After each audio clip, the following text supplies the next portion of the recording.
music for us all this morning as we head on into another session of professional learning. And today we'll be focusing on having a look at how we can engage our audience. So far on our learning journey, we've gone through having a look at Zoom from a whole range of different types of angles. And yes, we're here again in Zoom, but this time we'll be looking at some different types of audience engagement tools. So we know that we can use things like the chat function that we have within Zoom. There are some other ways that we can engage with our audience, but this time we're going to go through some external tools. And in particular, we'll have a look at Padlet. We'll look at Mentimeter, and we'll look at WooClap as well. So we'll not only take a look at them, we'll talk about why, we'll talk about the how. Lachlan will walk us through the process of how we might sign up for these and what it could look like. And we'll get you to have a hands-on go at some of these different types of tools as well. So you might be able to see how you could use them within your classroom or any other type of engagement activity that you need to do with an audience. So we know that in the online environment, engaging our audience can be tricky, and also gauging how we're engaging our audience can be even trickier. So some of these tools will really help us, reach through the screen and really engage with the people who are sitting out there and learning from us as well. What have I missed there, Lachlan? It's always something. Nothing. That's it. We can go. Yeah. Good morning, everybody. Happy Tuesday. As Prue said, we're going to be looking through several of, I'm not going to say the more popular, I want to say probably the more accessible audience engagement tools we've come across in the last couple of years. And predominantly the lens that I usually look at these things through comes from a few different angles. One of them is it free? Because we're dealing with an environment where, we're trying to get positive precedent established first, it works, and then we try and build a case for the university to adopt it. And one of those things can happen very quickly and the other one does not. So I'll let you, figure out which one is which. But basically, we try and find tools that everyone can use, put into their own practice. And if there's enough demand for it, we push it through to get it implemented. That's the ideal goal. So we're going to have a look at 3 today. 2 of them the university has an institutional license for. So that's Padlet and I tell a lie, one of them we have an institutional license for, which is Padlet.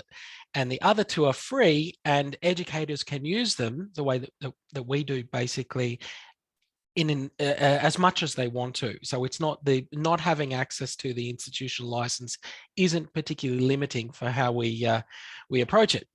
So there's a lot to get through, so I'm going to get right into it. There are cheat sheets against each of these tools, and I will share them. The caveat I put on that is the WooClap one's not finished yet. You're going to have to give me a day or 2, and then I'll add it to DOMs and share it to people. But the other 2 are fine. And myself and Prue will be dropping things, links and cheat sheets and other things into the chat pod like crazy, but all of them you'll be able to find in DOMs if you want to do a DOM search. So look, let's get right into things. I would encourage you strongly to engage today. The topic is audience engagement. So that means plenty of questions in the chat. Turn your mics on and raise questions if you've got them. Use your reactions within Zoom if you're across something or have something to say about something and you'd like to do it graphically, not too graphic. But let's get into things. First off the list, Padlet, which I'm sure plenty of people are familiar with, but essentially Padlet is a bulletin board software, which means it creates walls or boards for you to do things with. And it will allow you to use those for a variety of purposes. What we're going to do is do a Padlet activity or 2 together, and then I'll unpack the tool and we'll build within it just to show you the process. And I have to apologize if I'm going at 1,000,000 miles an hour through this stuff today, but there's a lot to get through. And we have recordings where we go into building within each of these as well at a slower pace. So keep that in mind. I think the most important thing is that you get experience in doing the activities and also some familiarity with the back end. So that's what we're aiming for. All right, so look, first up, I'm going to give you an activity in Padlet. So I'm going to grab a link. I'll drop it into the chat pod. I want everyone to click on that link, open it up, and then we will do a Padlet activity together and then talk about how this works. So I'll open it as well. Nice big white screen. Okay, so this activity in Padlet is called Romance is Not Dead. So we have at the moment what looks like a satellite view of perhaps one of the more romantic cities in the world, in Paris. And there are 1, 2, 3, 4, 5, 6 pins. And the instruction says, rate these romantic locations in Paris. And if you've got a better one, add it. So that's probably going to require clicking on these pins. There's the first one, for example, I've clicked on the Arc de Triomphe, and you get an opportunity to rate them. And I can see so far 2 people have done so, 3 people, 4 people, etc. So click on the different pins. And if you have a suggestion for a more romantic place, you can click the plus sign up in the top corner and add it. If you want to zoom in and out, there are some toggles in the corner here, which will let you go in and out, or you can use the wheel on your mouse. This is but one Padlet wall format called the map, appropriately enough. And if you hit the, what do I call it, this sort of crosshairs looking thing down in the corner here, that will recenter the map based on how many pins there are. So as you can see, it's kind of zooming in and out. And this may very well be based on people adding entries and other things. Sometimes it might be slightly disorienting. We can also bring up a list view by hitting this pane, and that will show me each of the pins that have been added. And I can see that some people are adding in other locations, like Orange, New South Wales, famous for its romance.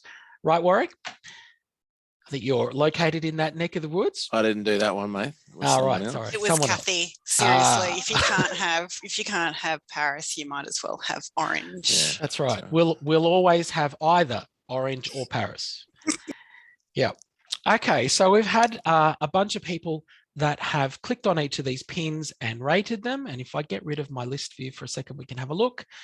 So the Pont des Arts there, I'm not even sure. Do they pronounce the S in French? Someone tell me, maybe. Over the Zen, and a lot of people have rated that 8. So it's currently averaging out at 4 stars. Only 1.5 for Notre Dame, as our American friends would say. Okay, so people are adding things in there. So obviously people are more familiar with Paris than I am. So look, this is a map. I'm able to add pins when I create it. The audience is able to come in and engage with the pins I've added or add their own. And thank you very much, Hetty. That's great. And you can add other locations yourself. This particular type of wall format is very popular at the moment in subject sites for people to do student introductions. Where are you? Show us where. Don't put in your street address, just to demonstrate what happens when they start doing that. I'll add in a pin. It asks me to search by name. I can put in my house address, for example. I'll go a few numbers up just so that you guys aren't stalking me. Right, so I go into Bathurst to go, oh, okay, that's my street. Right, Bathurst, New South Wales. And then I can start zooming in. Lachlan lives near here. I'm sure this is on a website somewhere. And then start zooming in, and it will go very, very close in. So I don't know how far you want to go in and what you want people to see, but usually we encourage people not to put in street numbers, for example, if they're going to introduce themselves. But students do love posting this kind of stuff. Where are you? You know, what are you studying? What's your background? What are you looking forward to most, et cetera, and they fill it out. If you ever get a chance to look at some of the pathway sites, they have, in the pathway subjects, they have hundreds of student posts on their walls. It's fantastic. It only takes a second, and the students can do it before the course starts. This is only one form of Padlet wall, the map format. Let's look at some others.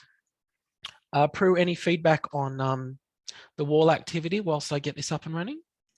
No feedback on the wall activity, mostly just around your French accent and enunciation. Oh, thank you. Yeah, it needs work. Does need work. Okay. Padlet for all CSU staff members is accessed through the website charlesuni1.padlet.org. And we will drop in a cheat sheet for Padlet as we're going. Prue, do you have a copy of it, or do you want me to put it in?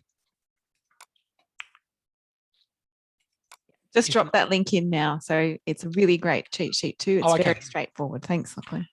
No problem. Once you sign up for Padlet, you get access to this dashboard in the back end, and you can make your own Padlets. You can make as many as you like. You can give people the links to them. We can embed them. We can do two great things with Padlet. So I'm going to make a new one myself. At that point, I get a choice of 7 different formats for my Padlet walls. A plain wall, which allows people to add posts. A stream, which is more of a social media type effect, top to bottom. Think Facebook streams, for example. Grid format, which is the same as the wall, but just more linear. It makes sure they're all kind of in line with each other. A shelf format, which means that you can put headings at the top of columns for your content. The map format we just played around with a second ago, which allows you to select a map of some sort and get people to add pins to it. Canvas is basically, as the name suggests, just an open area that people can add posts anywhere. And the last one is a timeline, which allows you to add posts along a time scale. It actually, we'll have a look at an exemplar of that in a minute. I'm going to make a straight out Padlet wall just to show you what it looks like and how quickly it is to get a Padlet wall up in place. Okay, it gives you some sort of generic title. You configure that. The underline, the description underneath, you probably provide some sort of instruction in there. If you want to choose an icon next to the title, you can do that. All right, smiley face. The URL for the board is given to you straight away, so you could paste that somewhere. Change your wallpaper, the background, upload your own images, whatever you like. Can all go into the background of your Padlet. Then underneath it's asking about attribution. I'd ignore this because it's only really relevant if everyone using it is logged into Padlet. Your students won't be, so don't worry about it. It's pointless. Where do we want new posts to appear, first or last? By default, it's first. Do you want students to be able to comment on the Padlet walls? Yes or no? Depends where it's going. Most of the time, if the intention is engagement, you're going to want comments on. If the intention is to give them information and you don't want them providing feedback, like this page sucks, then maybe you want this turned off. So that's something to think about, comments on or off. Do you want them to provide feedback other than comments? Or maybe you want comments off and you can limit the types of reactions. So maybe, for example, you only want them to be able to like it. So if you don't have something nice to say, you don't get to say anything. All right, I'll turn likes on. At that point, people can look at my Padlet and love heart it or whatever, but then they don't get to do anything else. All right, do we want a profanity filter on our Padlet wall to stop people putting naughty words in there? It is quite comprehensive. I think it's in about 28 different languages. So, you know, give it a crack if you like and see if you can get around it. But that's probably about all we want on the first page of configuring our Padlet wall. Click next. Okay, I'm ready to go. The wall's ready. However, at that point, we probably want to check a few things up in the top right-hand corner. Click on Share first to find out how this wall can be provisioned. And up here, we've got a section that talks about adding members. So right now, I'm the only one who has control over this Padlet wall. Maybe you want to add other people who can also administer, moderate, etc. If you've got other academics, you hit Add and find either put in their first name, it'll search for them, or you can put in their email address. So if I was to look for Prue, there's a few. All right, so I can add Prue in there and decide what her permissions are. Do I want her to be able to administer, edit, write, etc.? And then I can save that. Then we need to consider how we want the wall to be accessed. By default, all the walls in the Padlet account are secret, which works the same as unlisted. So that means it's public if someone has the link, but they can't search for it. Someone's going to need to provide it for them. Most of the time with Padlet walls, from what I've seen in our subject sites, people are embedding them. And so the students basically, if they've come there, they can click plus and add their content. If, however, you want to change the privacy for whatever reason, or you want to change what visitors can do, which is another word for students in this case, really, we can change that. You could make it completely private so no one else accesses it. Don't worry about giving them passwords. They've already had to log into your subject site to get there, so that's irrelevant. Don't use any setting on a tool at CSU that uses the word organization. That's just a tip, whether it's Zoom, Padlet, anything, it never works because it relies on all of the databases talking to each other. They don't, a lot of them are separate. So anything that has a setting that says org-wide, avoid it like the plague. Okay, so by default, secret, which means if they've come there, they'll be able to post, but otherwise they can't find it. And do we want to change it so that they can only read or write or even edit and remove other posts, etc. So think about the permissions. By default, it's secret and people can write on the wall. Scroll down a little bit and we get into some of the share detail. If you want the hyperlink, you don't already have it, you can get it from here. If you want an embed code to put your Padlet wall into your I2 site, you can get it from here. So this is when you log a job asking for a Padlet wall to be created somewhere. One of the learning resource officers or other similar people in DLT will have gone straight here to get the embed code, copy that, gone into an Interact 2 site. We'll see if I can get in here without too much drama.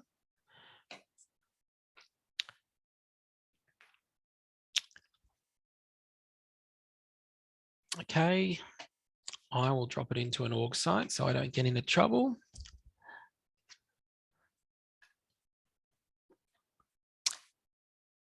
Any questions, Prue, coming through and things whilst I'm kind of getting stuff teed up?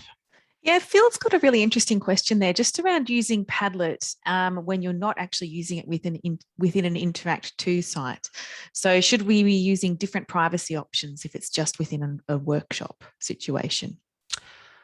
I don't think so. I probably just give them the link and let them post on it. And if you're really worried about it after the fact, change the permission after the fact, change it back to private. Then you've got your wall kept and your data, but people can't access it. That would be the way to go. All right, so I'm going to embed my Padlet wall. I've opened a new item in I2. I'm going straight to the code, source code button, Control V to paste my code. There's the Padlet, hit save. It's embedded something. And there's my wall. At that point, once I hit submit, remembering it'll be right down the bottom, there's the wall and people can come in here and hit plus and add their own posts. So we have a live Padlet wall ready for students to start using within a couple of minutes. It's a very quick and easy tool to use for whatever you want to use it for. Really is great. The posts that you can add in Padlet, after you give them a title, we'll just look at how versatile they are. Title, main body, if you're going to put some text in there.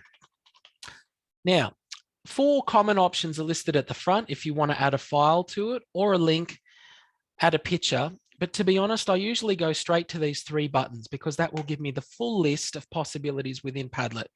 And you can see there, this has changed, this interface recently, but you can add files to your Padlet post, pictures, make a recording. It'll turn your webcam on and you can record a quick video quickly that'll go straight into your Padlet stream. Location, so that map setting where we were finding places in Paris before, that does exactly the same thing. It uses Google Maps, finds a location. Do a screencast, uses just record an audio track, no video. Links, you can embed searches for things if the search is more important for people to be able to see what results come up. Embed YouTube directly, Spotify. They keep adding more functionality to this. So it's incredibly powerful. And what I would really encourage is that you spend some time playing around with, I guess, the end result. So basically how you would like your Padlet wall to look in your site, what you want students to be able to do. I'm going to upload a file here, any file. So here's some images of some academics. There we go, Jock, for example. And quite often what you will find is that academics will provide their own introductions, etc., using a Padlet wall, add a picture and then, some text about themselves, and it's done fairly quickly. And then students can do the same sort of thing if you want them to. We do have some concerns around obviously privacy and people posting appropriate images. And that's obviously going to be something that you need to communicate to your students as well. We don't really want them sharing inappropriate images. And what we do see sometimes with Padlet walls and social posting in particular is students posting themselves having a good time, sometimes too good a time, for example, and that starts to pose some problems. So, it does require a little bit of moderation in that sense. All right. That's one type of Padlet wall out of the 7 different formats that we had there. Would anyone like me to show another particular type of format before I move on? Because yeah, we've got a heap to get through. I'm happy to do one more if you'd like me to look at any of those formats particularly, but otherwise I'll keep going. Lachlan, Okay. Oh, sorry. There have been a couple of questions. Oh, go. Sure. Lachlan. So, and I think Adrian was just about to jump in there. So I might let Adrian ask his question first. Go ahead. Could you just remind us, Lachlan, how we removed the anonymous thing? So when the students put something on, they can show their name? Okay. Under the share settings. All right, so it's open the wall in a new browser tab. You'll see that the share settings have not only people that you can add to the wall, but the, I've taken you to the wrong place. Close the share tab. Let's get into the cog settings, which is modify. All happens in the top right-hand corner. Okay, so scroll down under those modify settings and you'll find attribution. Okay, now attribution means that the person who's logged in, it'll take their detail as long as they have a Padlet account, but most students do not. That's the problem. So the way we work around this is in the instruction for the activity where we ask the students to put their name first as part of the title for the post. That's the workaround for that. And in a lot of cases where people are putting activities to students, they may even put it into their subject side as well. Don't forget to add as a line of text above the wall. Don't forget to add your name when you add your post so that you know who's done it. Make sense? Yeah, it would be great if it did it automatically, but it relies entirely on them having a Padlet account as well. Most don't. Other questions, Prue? There was one other question from Matt, just asking around again, if you could just quickly explain the difference between the read, write and edit options again, just very quickly. Okay, that is under the share settings. Okay, so under the share settings, you've got an option here. It's all under privacy and visitor permissions.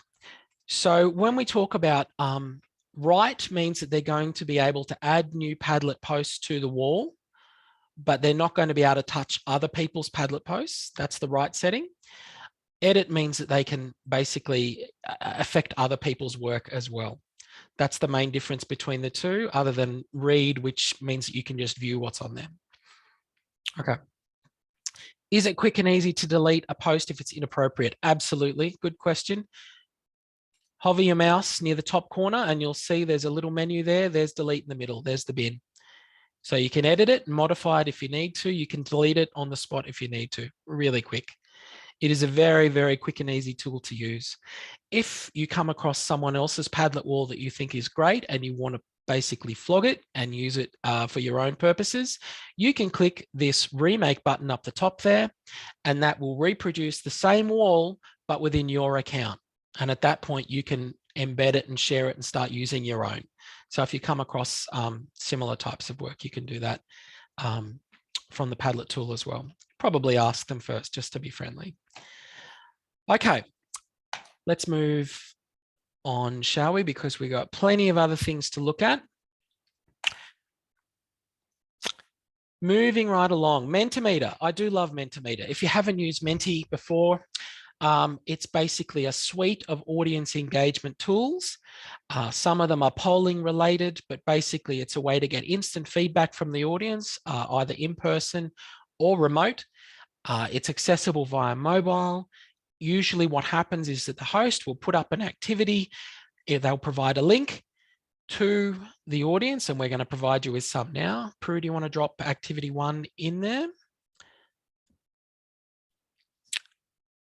And what will happen with that link, if everyone clicks on it, is it's going to open what we call a voting portal. that will be asking you in your browser window to put in a response. This one's asking about desert islands. What do you bring when you go to a desert island? We're going to fly through these activities, folks, so don't stress on your responses. This is the voting portal. You put in your answers. The other side to every Mentimeter activity is the output window or the results, and that is live and updated live. So I will open that our end. And this is what usually happens. The host opens up the results window so that the audience can see their input as people are typing in or putting in their votes, update live. So the desert island scenario, we have a cover image on this one. And it says there, hit S to hide. I can see that 9 people have voted. Maybe you're waiting for a particular point before you reveal the results. But I hit S and uncover this. And we can see that it's a word cloud and people are updating their results on the spot. So we have a live word cloud. The larger the word, the more people have put it in there. And we can see all the different results going in there. Who's taking a green curry to a desert island? Good call. Okay, so that's coming in there and you can see it's updating. You could hide it again if you wanted to, but that's one type of activity in Mentimeter. I'm going to fly through 2 more very quickly with you so you can have a look at the versatility of the tool. Prue will provide the link to activity 2 in the chat pod, which looks like. Thank you, Tamara. I agree. Second activity is talking about setting up a home office, as our friend Tony Montana has done here. Please put in some priorities. Select as many as you like, and there are 8 options. So you can go through all 8 if you like, but you have to prioritize them from the list. What are the priorities that you have for setting up a home office? Again, I'm going to open up the output window so we can have a look as people's results come in.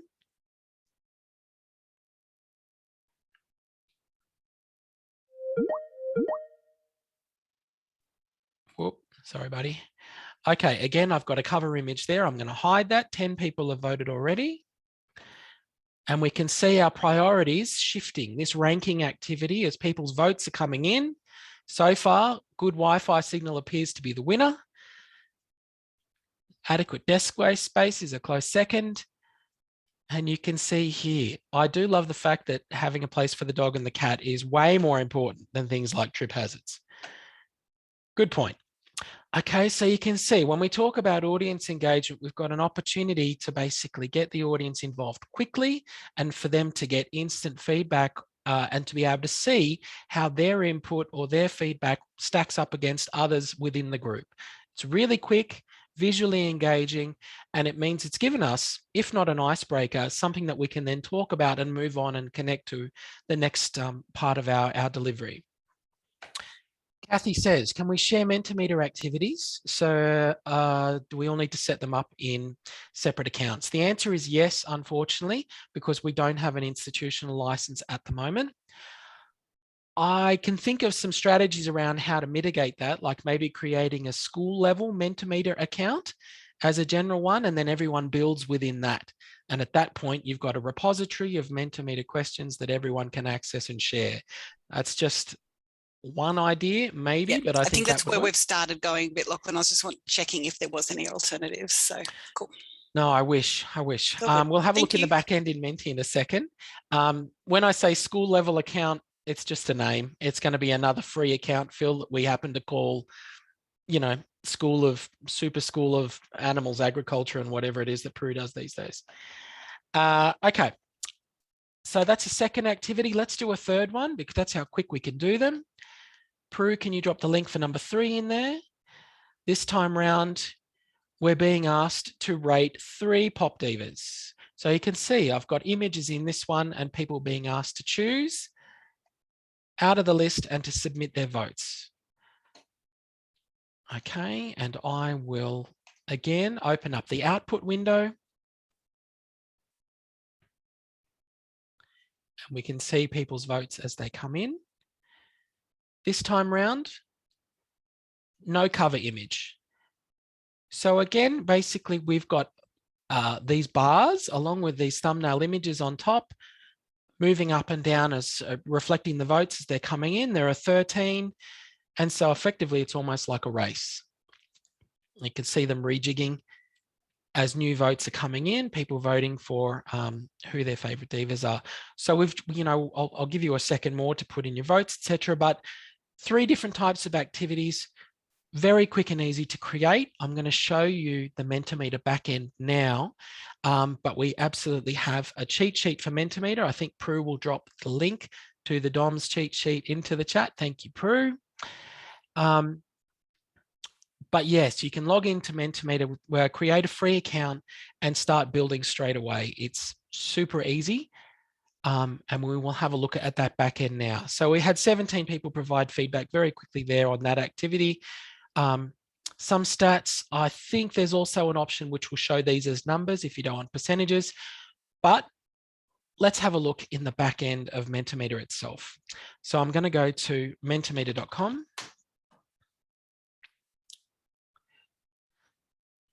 Okay.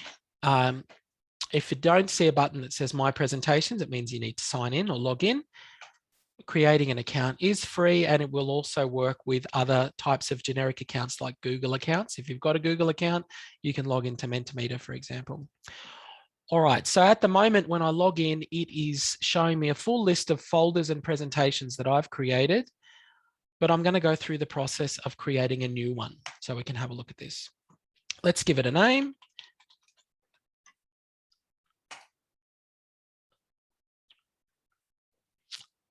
Okay, so we're now going to be looking at the building interface for Mentimeter. Move that up the top. It's important before we move on that you understand that Mentimeter works around the idea of slides, like PowerPoint, that you embed interactive activities into. That's its kind of, building blocks as such. And the reason you need to understand this is so you understand the limitations of the free account, right? So that I can have at the moment 2 consecutive slides, and each one of those slides can have an interactive activity in it. But I can create an infinite number of presentations that have activities in them. So the way that I approach using this tool is I very rarely use more than 1 slide. I build my activity and then I share that and use that through, for example, if we look at how we were doing it from the Google Slides, I just had the links to the voting and the output. So I can build as many of those as I want and have them in the back end, and there's no limitation as far as the free account works. The limitation is about people that want to make full slide decks in Mentimeter that have multiple interactive activities. So if you're wondering why people want, the paid account, that's what it's about. All right, that's one of the reasons anyway, it's the main one. Over here on the right-hand side, it's asking me to choose a type. Again, it uses the word slide here. I'm jumping straight to activities. We want to build activities in this tool, so I can choose between things like multiple choice, the word cloud that we built a minute ago, open-ended if you just want people to be able to put short responses onto the wall, a scale activity, like a Likert scale, basically asking them to rank certain choices against their ranking, which we did a minute ago to do with priorities. And there are a number of other types down the bottom as well under the advanced. Splitting up resources, for example, how you would spend your 100 points on splitting resources essentially. Straight out winning, asking people to make a choice and identifying a winner from those. All I can say is it's something that you're going to be able to build in very quickly and easily, and to play around with the different tool types. In the cheat sheet that Prue's dropped into the chat pod, it does give quite a comprehensive breakdown of all the different activity types. So there's an explanation there about those. In the middle, you'll see that there's an area around here about building content, but we have plenty of other tools that we use for building content in slides. That's not really why we come to Mentimeter a lot of the time.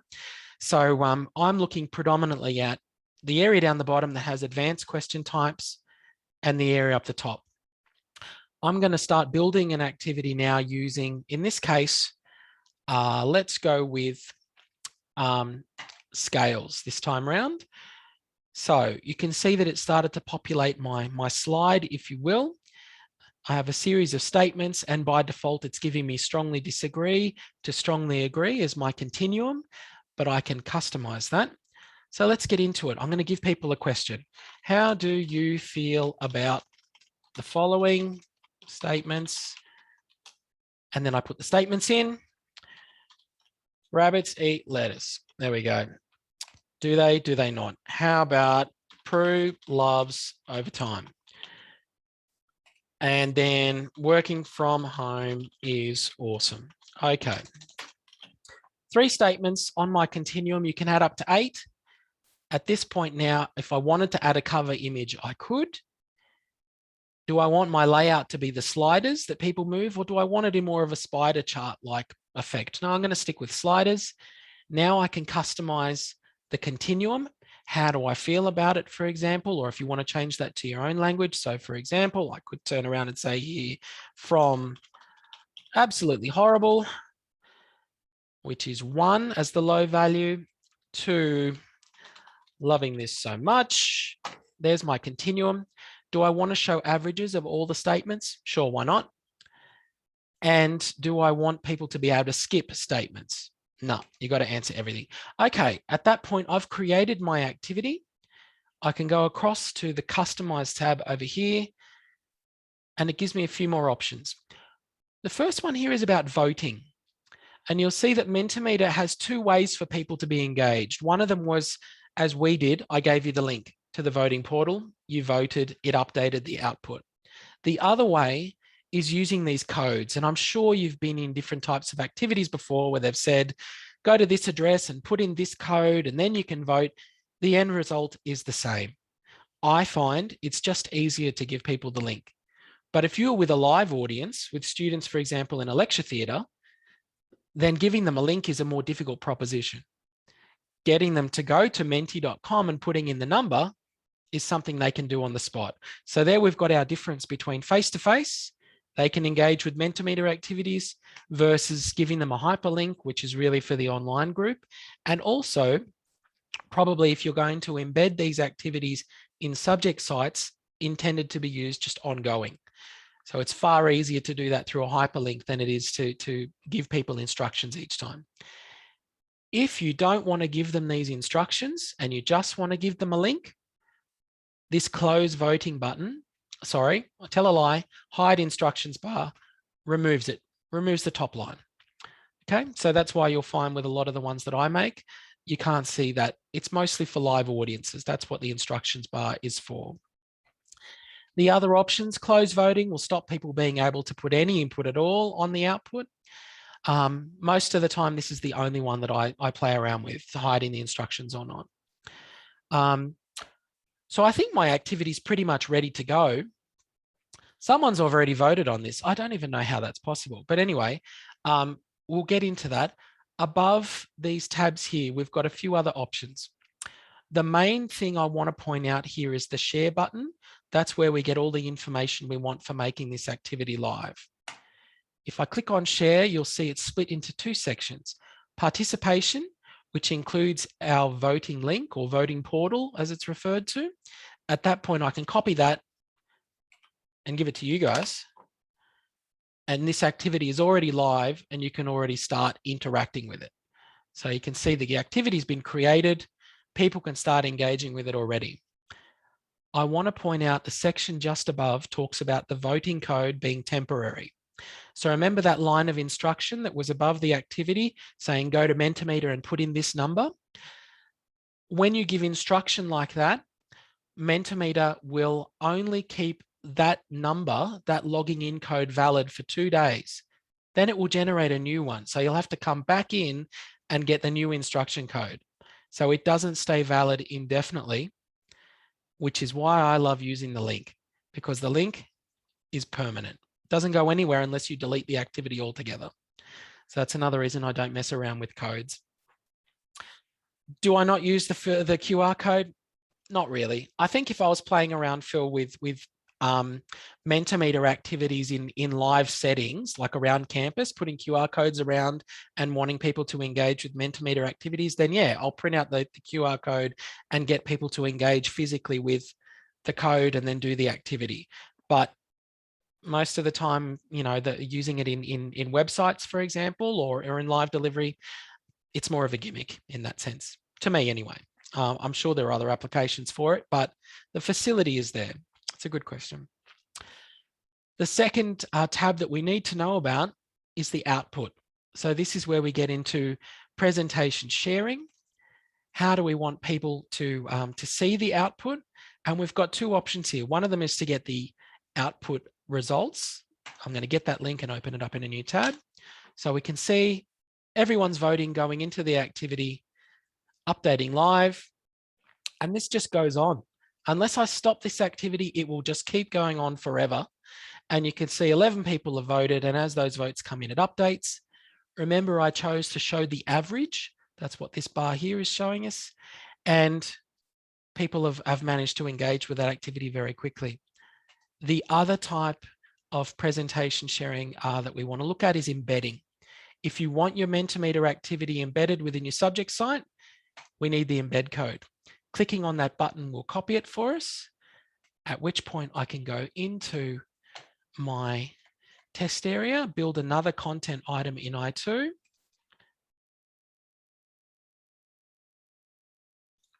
We'll call this Menti test.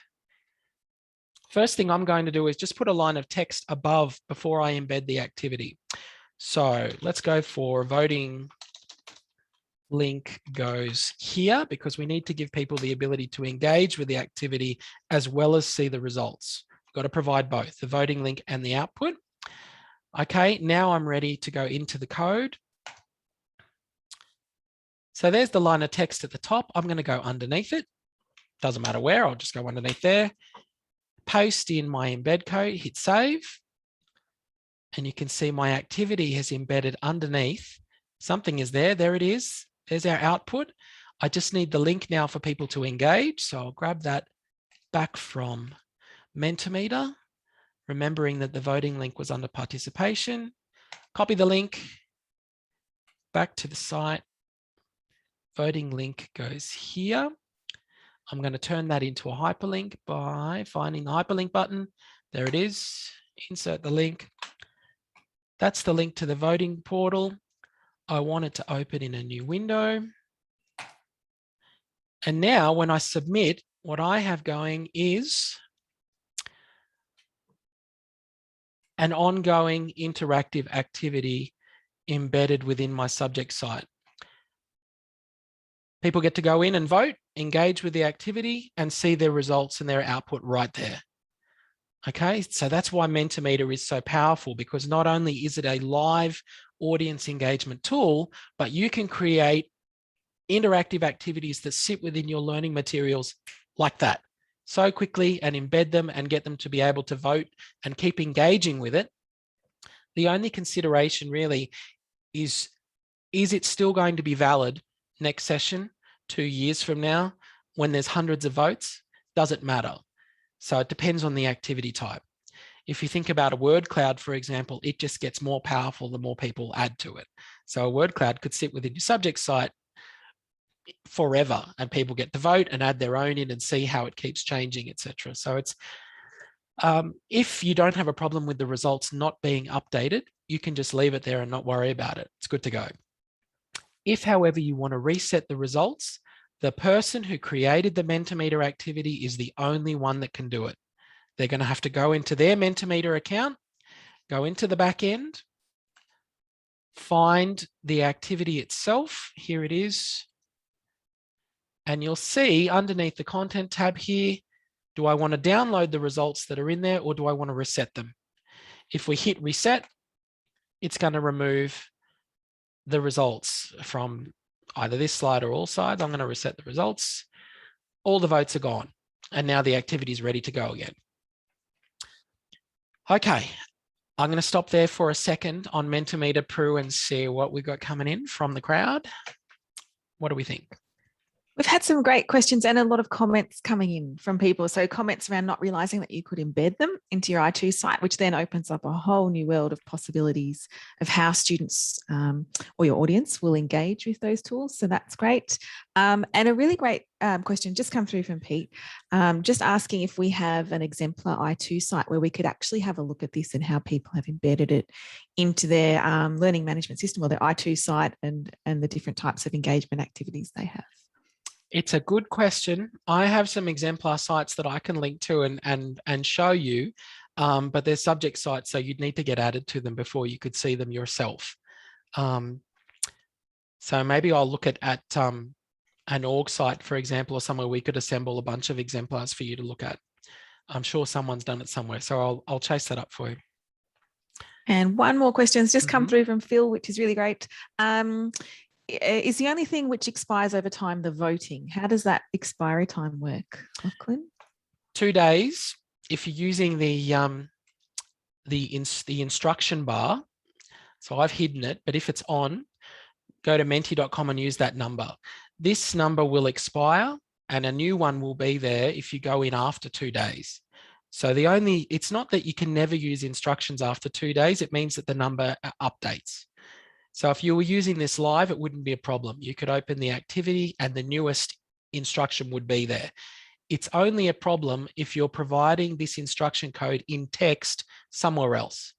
So if you were in a subject site and said to people, oh, just go to this number, it's only going to be accurate for 2 days. Make sense? Yeah. Okay, great. Whew. And we're running out of time as always. Shall I keep going, Prue? Absolutely. Yes. Thanks, Lachlan. Okay. Next off the cab, WooClap. All right, WooClap's a bit of a newcomer in this space. It has some different types of activities and a different style of presentation for audience engagement in some ways. So we'll do a WooClap activity together. Prue's going to drop the link into the chat pod for you all to do, and then we will have a look together at what it looks like. I'm going to click on the link myself. In this case, what we have is a type of polling activity where the voting portal is asking you to choose which one of these characters is your favorite. Lovable Sesame Street characters. You can only choose one. I am going to open up the back end of WooClap so I can show you the results as they come in. Sign in. Okay, fine. I'm going to guess it's this activity here that says that it's in progress. This is the difference with WooClap. You need to make sure that your activities are live because they're not all going to be live. I'm going to display that activity. And this is what the output format looks like for this activity.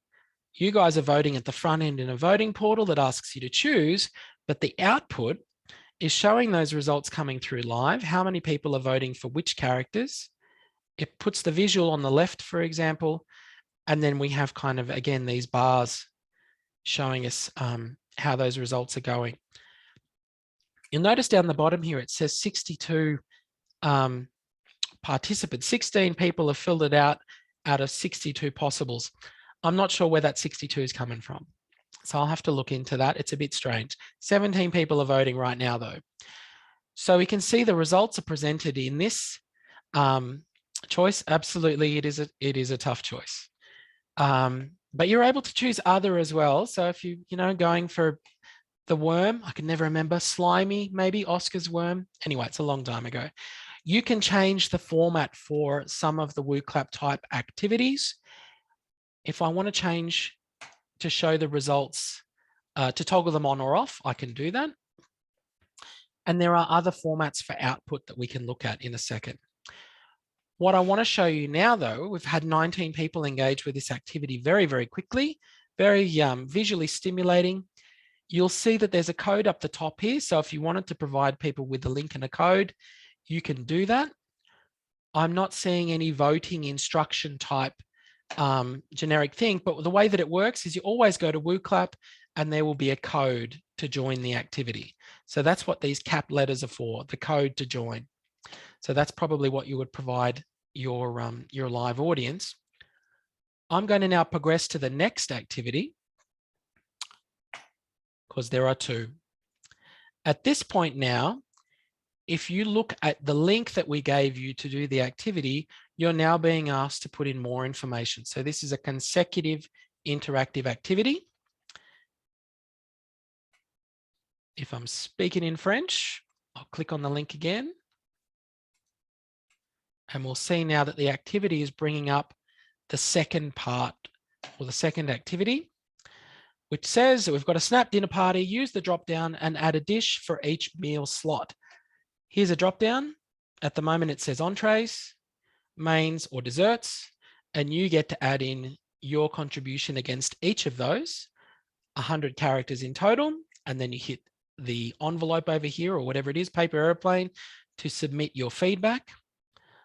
Let's have a look in the back end and see the feedback as it comes in live. So you can see that it's organizing it within these categories, and it's working almost like a brainstorming activity at this point. As people's feedback within those categories comes in, it's organizing them for us in this layout, which is pretty good. You can see here so far, people have just selected the entrees section. So they haven't necessarily hit the drop down and added in other contributions next to mains or desserts. But that's coming in. And you can also see that people have the ability to vote on other people's contributions. So why are they saying voting is closed? It's a good question, Nicola. I'm not sure whether, did you click something other than submit or did you just hit submit? If you've hit submit, then it's closed the activity. You need to type in the text and then hit the drop down and put in something against each of those areas before you hit submit. So you don't hit submit, otherwise it finishes. So this is, again, part of me not providing enough instruction around the activity. Voting is closed. Yeah, you must have hit submit rather than just hit the drop down, put in your text, then hit the drop down again, put in other types of text. So if I went into, nope, where is it? Here it is. So if I said here, how is voting closed? All right, I'm going to look into that. My fault, mea culpa, my apologies. We can switch the results in this format between this type of column-based feedback to a grid, and then it will lay out the results in a full grid rather than underneath headings. I don't like the grid format that much. Okay, what I want to show you is how to build within WooClap. So let's do that.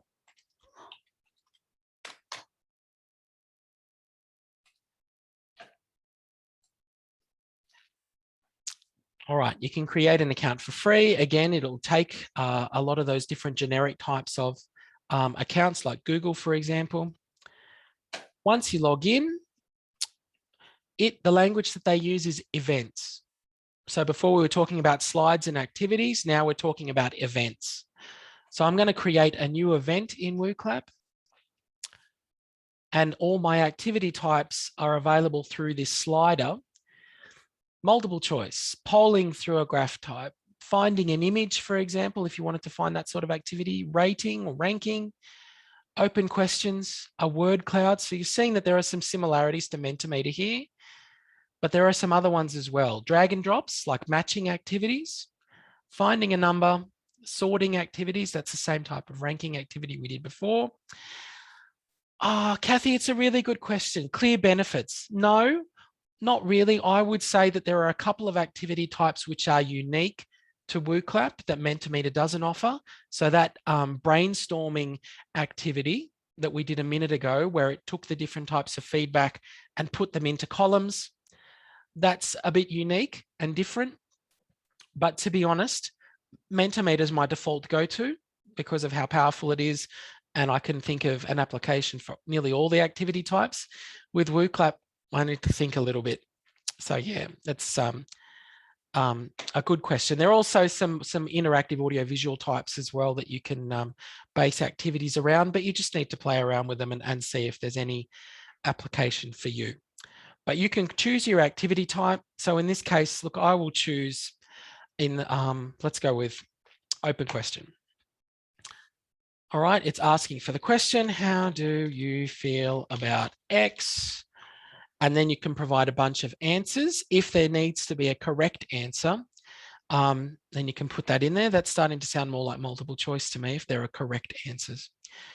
How do I want the results to be displayed? As a list or as a word cloud?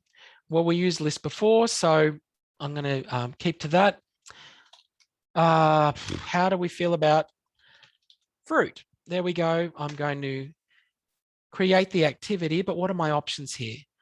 Participants will not be able to exceed this limit. If I wanted to put in a number of characters, for example, no, I'm not putting a limit in. Do you want them to be able to put in multiple answers? Okay. Do you need a moderator and someone needs to approve them? No, not for me. Do I want people to be able to like responses? Okay, why not? Do you want people to be able to put images in as part of their response? Maybe. Do you want to add a naughty words list? Well, okay, maybe. Do we want a timer on the activity? Yeah, not so much. All right, start the activity. It now says that it's live and it's given me that link. So if I give that to you guys, it means that we can now engage in this activity. In theory, I'm going to assume that it's in progress, but let's see if people are able to engage with it. Through the link I've given you, is it available? Yep, I'm getting some nods. Thank you. And you can see people's responses coming in, the open response. At the moment, they're just bubbles and people can like them, upvote them. What if I wanted to switch that? Do I want the results in a list? Different type of format. Can still see those likes if I needed to. Do I want to switch it to a word cloud? And we get the results coming through. So multiple output formats from the same activity on the spot. I think that's a clear difference between Mentimeter activities. You get one type of output. So maybe this will be appealing to you. All right, so I can see 13 people have voted on the spot there for this one. So, you know, it's very quick and easy to create activities and get results, feedback in front of the audience very quickly. I'll have a cheat sheet for WooClap up by the end of the week, I promise. And I will send the link around and add it into the Professional Learning Hub as well. All right, so the requirement is that people need this link. So if you're with a live audience, they're going to need to go to their mobile device, go to wooclap.com in their browser, put in this code, and then they could join it. If it's going to be in a Zoom room, for example, all I need is the link. Now, embedding is a question that I get asked about a lot with WooClap as a difference. Can you embed these types of activities? Let's have a look. You get a QR code if you want one. Again, we had a question about QR codes before. If I go into the back end, and I find sometimes it's not that easy to jump around in WooClap. You need to sometimes go back and put in the base address again to get into the back. It's a little bit clunky. Log in and let's find that activity that I just created. Thanks, Prue. Thanks, Lachlan. I Sorry. won't be much longer. That's okay. All right, so this is the one I just created that's in progress. If I hit these three dots over on the right-hand side, you can see what can I do with this? I can moderate it. I can compare it. Exporting results. Okay. I can't see embed. Why not? I'm going to stop and edit the activity and see what can happen with this. You can see within my event, it's possible to add multiple activities. So that's the setup for this, is that you can also have multiple consecutive activities in WooClap. And this is where we get to the limitation of the free account. You can have 2 consecutive activities per event in the free account. Okay, so that's its limitation. If I wanted to create a second one, I could. It will not allow the audience to start engaging with the second activity though, until you as the host progress from the first activity to the second. They can't just do it by themselves. That's a clear difference between that and Mentimeter. If I look at this edit view of that first activity, and now if I'll move this out of the way, you'll see that there is an option now to get an embed code. So I can get an embed code from WooClap to the live activity. It needs to be in progress for people to be able to engage with it, however. And because I'm editing, it's not in progress. So I'm going to click this start button, and that will tell me that it's live. And if I go back to the I2 site, I'll add a new content item. This would be the last one, WooClap embed. I don't have a link to give people to vote on this, but I could put one in, I guess.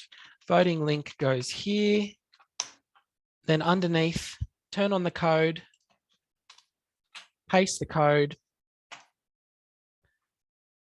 and you'll see there, it's a very small window, but we'll see what that looks like in a second. The voting link we had with those instructions, so I could actually paste that as a hyperlink there if I wanted to. Open that in a new window, save, submit. Seems to be an external link. Oh, do I want to add a prefix? Sure. Submit. What does it look like?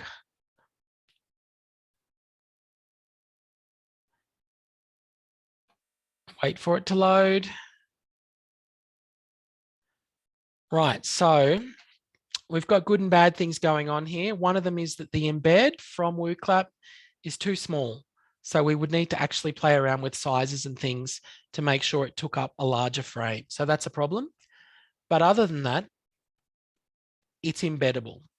So it's going to take a bit more tweaking. So again, not as easy as Mentimeter. All right, now I'm aware that I'm over time, but I want to show you one other thing in Mentimeter before I forget. When we were in the back end of Mentimeter, determining how our Menti activities work, there is one other thing we need to look at, and it's accessible underneath settings. When you click on settings for each activity, it brings up an area called presentation pace. And there's an option between presenter pace and audience pace. And this is important if you've got multiple activities.